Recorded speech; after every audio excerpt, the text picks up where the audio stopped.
Ek glo dat Jesus opgevaar het na die hemel en sit aan die regterhand van God, die almagtige Vader. Dis die waarheid. Dis 'n feit. Ons vier dit. Maar wat 'n verskil maak dit prakties in my en jou lewe as kinders van God hier en nou op aarde? En watter verskil maak dit as die klippe van onreg, beledigings, swaar kry en vervolging ons tref en seermaak? Wel, dis hier wat die verhaal van Stefanus baie merkwaardig is. Jy sal weet, Stefanus sterf as die eerste martelaar vir Jesus. Hy sterf 'n gewelddadige, wrede dood. Maar net voordat hy sterf, ontvang hy die genade om as ware 'n kykie in die hemel te kry. Hy sien die hemele geopen en Jesus wat staan aan die regterhand van God die Vader. Ja, dit is die opvallende. Jesus staan. Ons lees, maar Stefanus, vol van die Heilige Gees, het stip na die hemel gekyk en die heerlikheid van God gesien. En Jesus wat aan die regterhand van God staan. En hy het gesê, kyk, ek sien die hemele geopen en die Seun van die mens aan die regterhand van God staan. Het is nogal duidelik dat Lukas die skrywer dit beklemtoon, want dit word tweemaal vermeld. Jesus staan. Dis besonder en vol betekenis, want die algemene uitdrukking wat ons in die Nuwe Testament kry, is dat Jesus sit aan die regterhand van die Vader. Dis baie duidelik uit byvoorbeeld Markus 16 vers 19 en ook byvoorbeeld die bekende Romeine 8 vers 34. Ja, Jesus sit aan die regterhand van die Vader en dit sê vir ons baie duidelik, sy verlossingswerk is nou afgehandel en hy beklee nou 'n posisie van koninklike waardigheid. Ja, inderdaad, die almagsposisie in die heelal. Voor ons verder hieroor gaan dink, net eers weer 'n herinnering aan die feit van hemelvaart. Want dis tog juis die feit van die hemelvaart wat impliseer en dit moontlik maak dat Jesus aan die regterhand van die Vader is en 'n praktiese verskil maak in elke kind van God se lewe. En die Heidelbergse Katekismus antwoord 49 som dit so duidelik op. Die vraag is, watter nut het die hemelvaart van Christus vir ons? En ek wil hê ons moet eers net in die algemeen daarna kyk en dan sal ons spesifiek weer sien hoe dit nou van toepassing was in Stefanus se situasie. So, watter nut het die hemelvaart van Christus vir ons? Wel, ten eerste dat hy in die hemel ons voorspraak by die Vader is. Romeine 8 vers 34 stel dit so pragtig. Wie sal ons veroordeel? En die implikasie is wel niemand nie. En wat is dan die rede? Dit is Christus Jesus wat gesterf het. Meer nog, wat opgewek is. Wat ook aan die regterhand van God sit en wat ook vir ons intree. Ons kan ook sê, hy pleit vir ons.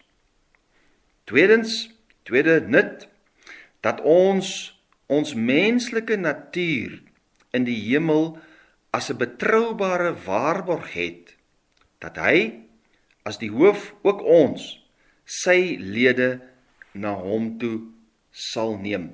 Nou, wat beteken dit in eenvoudige taal? Net dit, ons weet, Jesus het liggaamlik opgestaan uit die dood, nee, dis baie belangrik, liggaamlik. Sy disippels kon aan hom vat, en Jesus het voor hulle oë brood en vis geëet, sodat hulle duidelik so kon besef, hulle sien nie net 'n geestelike liggaam of 'n spook nie. En nou is dit belangrik, ons glo hy het ook liggaamlik opgevaar na die hemele, terwyl hulle toe kyk. Die praktiese implikasie is, hy is dus nou met sy verheerlikte liggaam in die teenwoordigheid van God. En hy het ook ons beloof dat hy weer gaan kom en ons gaan neem na daar waar hy is.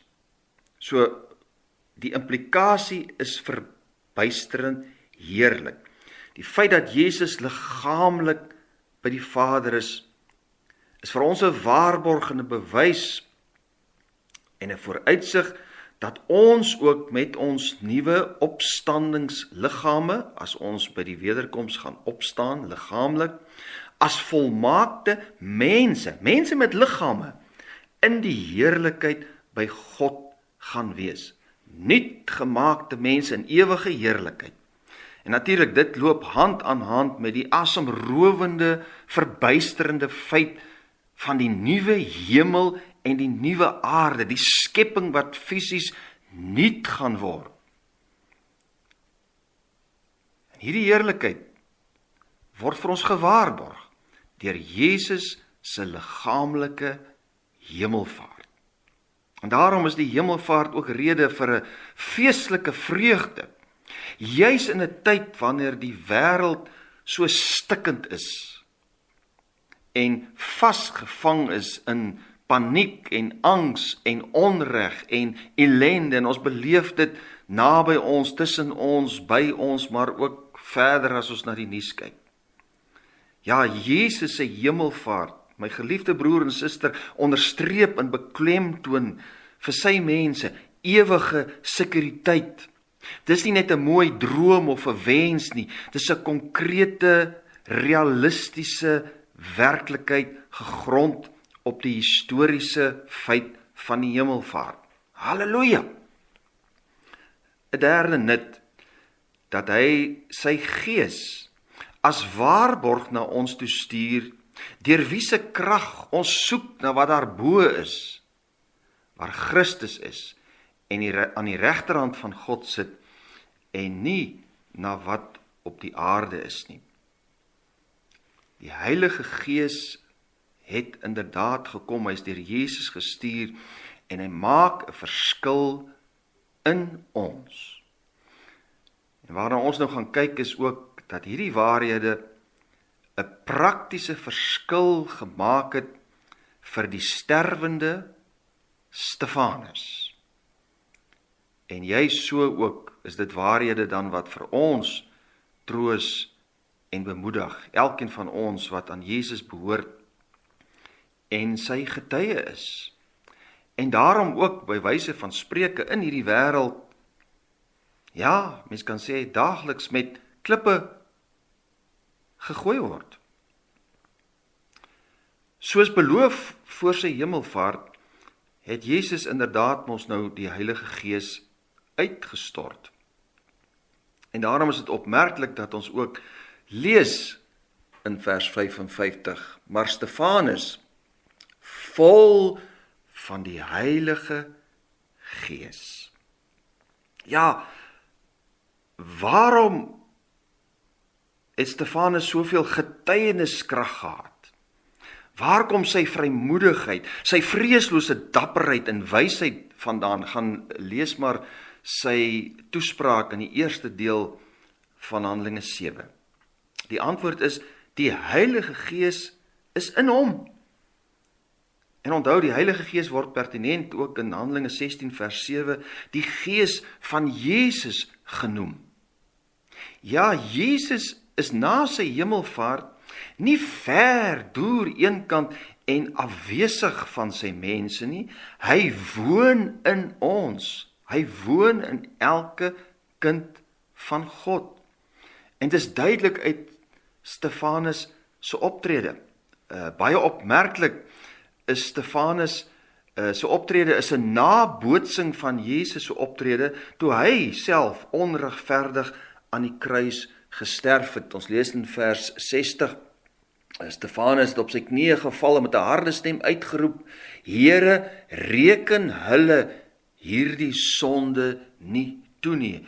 Hy bid vir sy vervolgers net soos wat Jesus gedoen het. En dis 'n belangrike punt, geliefde, die Heilige Gees in ons, in my en jou, stel ons in staat om te leef soos wat Jesus geleef het.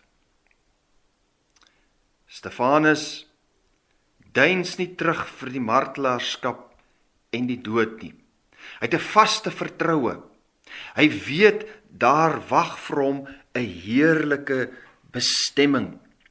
Vers 59, en hulle het Stefanus gestenig terwyl hy uitroep, Here Jesus, ontvang my gees. Weereens net soos Jesus gesê het, Vader, ontvang my gees. Weet Stefanus, die Here wag vir hom. En onmiddellik, die oomblik toe hy sou sterf, sou hy by sy verlosser wees.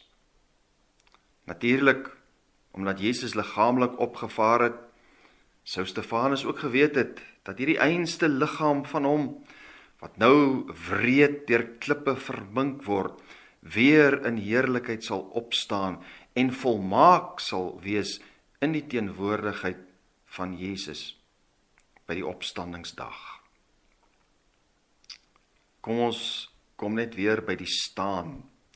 Stefanus sien Jesus aan die regterhand van die Vader staan. Nou, verskeie teoloë sien hier in 'n verskeidenheid van groot heerlike betekenisse wat vir ons tot groot troos is. Die hoofsaak is, die verhoogde Christus, ja, daar aan die regterhand van die Vader, is nie 'n verre, afsydige en onbetrokke koning nie. Nee, hy is 'n lewende Here, wat intens omgee, vir ons lief is, en betrokke is, by sy getroue getuies. Kom ons besef dit, daar waar Stefanus wreed sterf, is Jesus in die geestelike realm op die toneel. Hy is by sy getroue diensknegt in sy lyding en sy smart. Net so terloops, Jesus se almag beteken dus nie dat hy alle onreg en kwaad en lyding van ons af weghou nie. Nee, hy het dit so bepaal dat ons sy getuies moet wees, wat juis deur ons lyding en ons getrouheid vir hom sal getuig en eer sal bring. Maar hy is by ons in ons lyding. Ja, inderdaad, hy laat dinge toe wat vir my en vir jou nie altyd sin maak nie. En dit lyk vir ons ook asof Stefanus se bediening te gou beëindig word. Hy was so 'n kragtige getuie en nou na 'n kort rukkie moet hy sterf en verdwyn hy van die toneel in Handelinge. Maar weet jy wat? God is nooit sonder 'n plan nie. Dinge gebeur nooit, maar net toevallig nie. Want dit is tog opvallend dat reeds tydens hierdie smartvolle gebeurtenis die skrywer Lukas vir ons alreeds 'n wenk gee dat Jesus besig is, as ek dit so kan noem, met sy volgende plan, met 'n volgende fase. Want baie opvallend, Saulus, wat ons nou later leer ken as Paulus, sy naam word 2 keer hier genoem. Ons weet ons, hy was teenwoordig. Vers 58, nadat hulle hom uit die stad uitgesleep het, wou hulle hom stenig. Die getuies het hulle boklere neergesit by die voete van 'n jong man bekend as Saulus. En dan ook vers 1, word spesifiek genoem, Saulus het die moord op Stefanus goedgekeur. Maar ons weet nie lank hierna nie, en ons kry dit in Handelinge 9, het hierdie einste Saulus kragtadig tot bekering gekom, het Jesus beslag gelê op hom, en het hy die, kom ons sê maar, die hoofgetuie geword in Stefanus se plek, as mens dit so kan stel. Ja, Jesus staan op. Dit sê vir ons, Jesus Christus se verhouding met sy kerk is lewendig en dinamies, nie staties nie. Hy's by ons. Stefanus se lyding raak vir Jesus. Weereens, Jesus is nie onbetrokke en onbewoon nie. En Stefanus ontvang die genade en hy sien wat die ander aanwesiges nie sien nie. Hy kry die versekering, Jesus is by hom en gee vir hom krag. Ja, Stefanus word onregverdig veroordeel deur 'n aardse boendehof, maar in die hemelse hofhouding staan Christus as sy verdediger. Ja, almal is teen Stefanus, maar Jesus is aan sy kant. My geliefde broer en suster wat ly, Jesus is aan jou kant. Jesus staan en eer vir Stefanus, hy betoon respek aan Stefanus, en hy's gereed om Stefanus te ontvang. En dis wat tel. Nie die genadeloose klippe nie, maar die genadige, liefdevolle koning en vors, Jesus Christus, het die laaste sê, ook in my en jou lewe. Mag die Heilige Gees ons almal se oë open.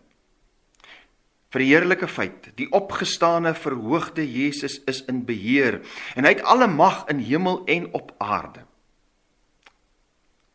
Wonderlik, die opgestane verhoogde Jesus het nie van jou vergeet nie. Hy tree vir jou in. Hy voel saam met jou. Hy los jou nooit alleen nie. Sy Gees werk in jou, en sy liefde maak jou 'n oorwinnaar, ook as die klippe jou gaan tref, seermaak, verwond en selfs doodmaak. Jesus het sy mense lief. Kom, ek en jy, kom ons wees ook opnuut vir hom lief. Waarlik lief. Amen.